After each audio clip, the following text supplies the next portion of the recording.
दोस्तों, दुबई के अंदर एक इलाका है जिसका नाम है मरीना। और मरीना इलाके के अंदर ही एक बिल्डिंग है जिसका नाम है मरीना पिनेकल। ये बिल्डिंग की जो ऊंचाई है वो 67 माला है, यानी कि 67 मंजिला ये बिल्डिंग है। और 13 जून 2025 की रात 9:30 बजे के आसपास इस बिल्डिंग में अचानक से आग लग जाती है। आग का जो रूप था वो इतना विकराल हो जाता है कि निचली वाली मंजिल से लेकर और जो सबसे हाईएस्ट माला था वहां तक आग ही आग दिखाई दे रही थी, धुआं ही धुआं दिखाई दे रहा था। हैरान करने वाली बात यह है कि इस बिल्डिंग के अंदर उस वक्त जब आग लगी थी तब 3820 लोग मौके पर ही मौजूद थे। और जैसे ही प्रशासनिक अधिकारियों को इसकी सूचना मिलती है तो उसके बाद फिर रेस्क्यू अभियान शुरू हो जाता है।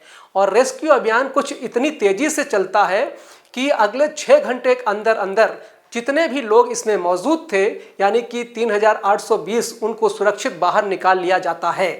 किसी की भी जान की हताहत होने की सूचना नहीं है। हालांकि माल का नुकसान हो जाता है लेकिन जान बचा ली जाती है। कहते हैं कि अगर इंसान जिंदा है तो कुछ भी हासिल कर सकता है, लेकिन अगर मर गया तो उसके बाद फिर बचा ही क्या है। ऐसा ही भारत के गुजरात के अहमदाबाद से एक प्लेन जो लंदन के लिए उड़ान भर रहा था वो क्रैश हो जाता है। उसके क्रैश होने के बाद जो उस प्लेन के अंदर बैठे हुए थे और जहां वो गिरता है लगभग 270 लोगों की मौत हो जाती है। और हैरान करने वाली बात यह है कि 48 घंटे से ज़्यादा का समय बीत जाता है, लेकिन जो उनके परिजन वाले थे वे अपने सगे संबंधी की डेड बॉडी का इंतज़ार कर रहे थे। लेकिन 48 घंटे के बाद भी वो अपने परिजन वालों की डेड बॉडी नहीं ले पाए, क्योंकि प्रशासनिक जो काम करने का जो तौर तरीका है वो इतना लतीफ़ कि उन लोगों के भी सब्र का बांध टूटने लगता है कि आखिरकार कम से कम लाशें ही दे दें, बाकी तो कुछ नहीं चाहिए। सुख सुविधाओं के बारे में अगर बात करें तो खैर यहाँ पर कुछ अलग तरह की ही बातें चल जाती हैं। लेकिन इसी बीच में एक बालक ने लगभग 17 सेकंड का एक वीडियो बना दिया। वो वीडियो सोशल मीडिया पर कुछ इस तरीके से वायरल हो जाता है कि उस वीडियो को लेके ही सवाल खड़े हो जाते हैं। वो 17 साल का बालक इतना डर जाता है, सहम जाता है। हद तो तब हो जाती है कि जब पुलिस उसके घर जाती है सादी वर्दी में और उस लड़के को लेकर थाने पहुंच जाती है। आखिरकार उस लड़के को क्यों हिरासत में लिया गया था और थाने क्यों लेके जाती है, आगे उस बालक के साथ क्या होता है, आज की इस वीडियो के माध्यम से जानने की कोशिश करते हैं, समझने की कोशिश करते हैं। नमस्कार, आदाब, सत श्री अकाल, राम राम जी। मैं दिलीप यादव। आज की जो सच्ची कहानी है जो मैं आपको सुनाने जा रहा हूँ ये सच्ची घटना है गुजरात प्रदेश के अरावली, एक ज़िला लगता है। अरवली का ये रहने वाला एक 17 साल का बालक जिसका नाम आर्यन आसार है। आर्यन आसार दरअसल अभी गर्मियों की छुट्टियाँ वगैरह चल रही थी। उसने 12वीं की कक्षा में उसने प्रवेश लिया। उसके जो पिता हैं वो अहमदाबाद की एक जगह लगती है मेघानी नगर का ही एक इलाका है ओमकार नगर। वहीं पर वो एक कॉर्नर पर किराए के मकान में रहा करता था। और ये 12 जून 2025 की दोपहर लगभग 12 बजे के आसपास वो उस जगह पर पहुंच जाता है। इसके लिए बड़ा रोमांचित वाली जगह थी। गांव से जब यहाँ शहर पहुँचता है, इसकी जो बहन है यहाँ पहले भी आती जाती रहती थी, बहन भी साथ आई हुई थी, लेकिन ये जो लड़का है ये फर्स्ट टाइम यहाँ पर आया था। एक आश्चर्य की बात इस लड़के के लिए ये भी थी क्योंकि जहाँ पर ये किराए का मकान है, जिस जगह पर है, वहाँ से लगभग कुछ ही दूरी पर, ज़्यादा से ज़्यादा 1000 मीटर की दूरी पर अहमदाबाद का सरदार वल्लभ भाई पटेल इंटरनेशनल एयरपोर्ट है। और इसके जो पिताजी हैं वहीं उसी जगह पर रहकर उसी एक किराए की बिल्डिंग में रहकर वो मेट्रो में सुपरवाइजरी का काम करते हैं। आखिरकार बहन आती जाती रहती है। लड़का पहली बार आया था और उस लड़के के आने के बाद उसके अंदर एक रोमांचित वाली बात ये थी कि इस बिल्डिंग के ऊपर से ऐसा लग रहा था जैसे हवाई जहाज़ उड़ते हैं, तो हवाई जहाज़ जैसे कि बिल्कुल उसके बिल्डिंग के ऊपर से निकल के जा रहे हैं।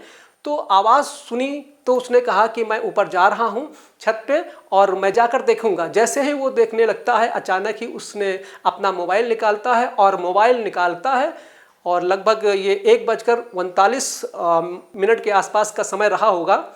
12 जून की वो तारीख थी और जैसे ही उसने एक हवाई जहाज़ को उड़ता हुआ देखा और लग रहा था कि हवाई जहाज़ तो बिल्कुल ज़रूरत से भी कम ऊंचाई पर था, उसने जो देखा उसने उसको अपने मोबाइल में कैद करना शुरू कर दिया।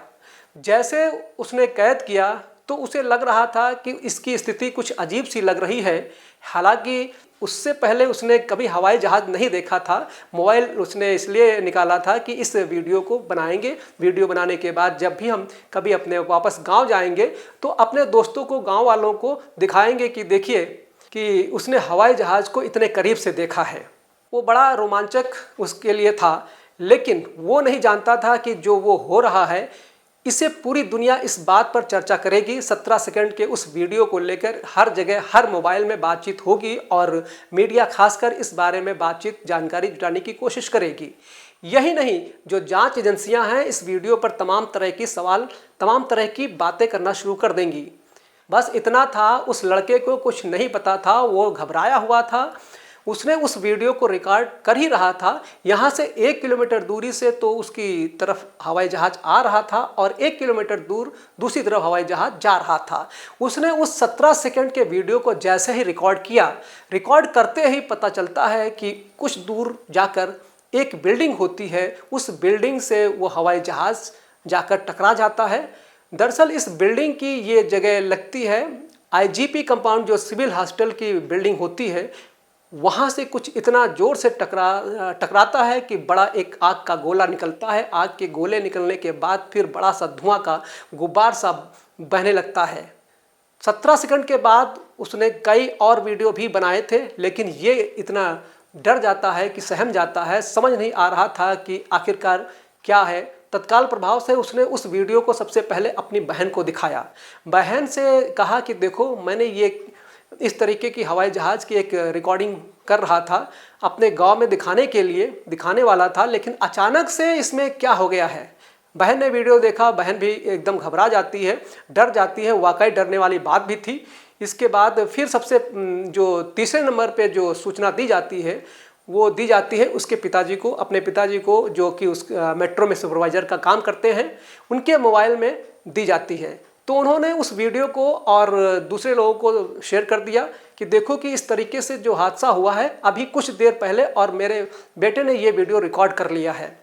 फिर देखते ही देखते भारत के हर एक हिस्से में वो वीडियो पहुंच जाता है, दुनिया के हर एक हिस्से में वो वीडियो पहुंच जाता है। अब इसके बारे में पता चलता है कि air India flight Boeing 787 dream liner flight संख्या AI 171 जो कि अहमदाबाद से लंदन की तरफ जा रही थी, उस फ्लाइट के अंदर 242 यात्री बैठे हुए थे, यात्री प्लस क्रू मेंबर टोटल मिलाकर 242। लेकिन इसमें जो 11A नंबर सीट पर बैठा हुआ था ब्रिटिश नागरिक रमेश विश्वास कुमार, दरअसल वही भाग्यशाली होता है, उसके साथ ही ऊपर वाला ईश्वर चमत्कार करता है। बाकी जितने भी हैं 241 यात्री और क्रू मेंबर होते हैं वो मौके पे ही मर जाते हैं। लेकिन जो उनके साथ होता है जल जाते हैं, उनके शरीर के, अब क्या ही बोलें। हवाई जहाज़ जिस तरीके से जाकर टकराता है उस बिल्डिंग पर, जो IGP कंपाउंड सिविल हॉस्टल की बिल्डिंग होती है, वहाँ पर डॉक्टर भी होते हैं, जो इंटर्न डॉक्टर होते हैं। नीचे बैठ के मेस में वो खाना खा रहे थे और उसके बाद फिर बाकी लोगों की संख्या बढ़ते बढ़ते पता चलता है कि 270 लोग उसमें मर चुके थे। दुनिया भर में इस घटना को लेकर चर्चा शुरू हो जाती है। साथ ही जिन लोगों के घर वालों की इसमें जान जाती है, जो मर जाते हैं, उनके घर वाले चाहते हैं कि उनकी बॉडी बहुत जल्दी उन्हें मिल जाए, लेकिन उनकी बॉडी तो खैर नहीं मिल पाती है क्योंकि एक प्रोसेस से गुजरना होता है। DNA टेस्ट होता है। 11 डेड बॉडी पहुंचाने में उन परिजनों तक लगभग 48 घंटे से ज़्यादा का समय लग जाता है। लेकिन जैसे वीडियो वायरल हो रहा था उसके बाद ये पता निकाला जाता है कि वीडियो किसने बनाया, क्यों बनाया। कुछ लोगों ने इस पर सवाल खड़े करने शुरू कर दिए कि ये वीडियो क्यों बना, कैसे बना, क्या इस व्यक्ति को, बनाने वाले को ये पहले से पता था कि ये प्लेन क्रैश होने वाला है, कि ये गिरने वाला है। जब इस तरीके से सवाल उठने शुरू हुए तो उसके बाद फिर कुछ मीडिया में भी नेगेटिव बातें चलनी शुरू हो जाती हैं। पुलिस मौके पर पहुंचती है और मौके पे जाने के बाद इस लड़के को अपने साथ लेके जाती है। इसकी जो बहन होती है उसको भी साथ में लेकर जाती है। जो इसकी मकान मालकिन होती है जिसका नाम कैलाशी बहन ठाकुर होता है, उनको भी साथ में लेके जाती है। पूछताछ कर रहे थे। अब जैसे ही पुलिस वाले सादा वर्दी में आते हैं पूछताछ करने के लिए, लेके जाते हैं, उस बालक को हिरासत में लिया जाता है। उसके बाद तो फिर मीडिया ने दूसरी तरफ से देना शुरू कर दिया कि आखिरकार इस बच्चे की गलती क्या है, इसने ऐसा गुनाह क्या कर दिया है कि 17 सेकंड का वीडियो बनाया और वीडियो बनाने के बाद वो अपने पिताजी को दिखाता है, उसके पिताजी के द्वारा फिर वो वायरल हो जाता है। अब ये वीडियो कहीं ना कहीं जांच का विषय बन सकता है, इससे कहीं ना कहीं गवर्नमेंट को मदद मिल सकती है। लेकिन उस बच्चे को कुछ इतना ज़्यादा परेशान किया गया कि वो इतना डर जाता है, वो कहने लगता है कि मैं कभी ज़िंदगी में हवाई जहाज़ के अंदर नहीं बैठूंगा। इतना डर जाता है, सहम जाता है। लेकिन बातें तो बड़ी बड़ी हो जाती हैं, जब बात काम करने की आती है तो काम करने में कहीं ना कहीं हम पीछे रह जाते हैं। दुबई के उस बिल्डिंग में जब आग लगती है, 67 माले की उस बिल्डिंग में, जो 5-6 घंटे के अंतराल में 3820 लोगों को रेस्क्यू करके सुरक्षित बाहर निकाल लिया गया, बचा लिया गया। कुछ इस तरीके की टेक्नोलॉजी पर हम लोगों को काम करना चाहिए, उसे ईजाद करना चाहिए। ऐसे नहीं करना चाहिए कि बातें बड़ी बड़ी और काम बहुत छोटे छोटे। दोस्तों, इस पूरे घटनाक्रम को सुनाने का उद्देश्य किसी को परेशान करना बिल्कुल नहीं है, किसी का दिल दुखाना बिल्कुल नहीं है, बल्कि आपको जागरूक करना है, आपको सचेत करना है। जैसे ये वीडियो बनाता है और वीडियो बनाने के बाद उस बच्चे के बारे में कि उसे पुलिस ने हिरासत में ले लिया, फिर गुजरात की पुलिस फ्रंट पे आती है और आगे कहते हैं कि हमने उसको हिरासत में नहीं लिया है, बल्कि कुछ जानकारी जुटाने की कोशिश कर रहे थे। उस बच्चे को हमने उसके पिता के सुपुर्द कर दिया है, कोई हिरासत में नहीं लिया गया है। तो दोस्तों, आप सब लोग अपना ख्याल रखिए, सुरक्षित रहिए। धन्यवाद। जय हिंद।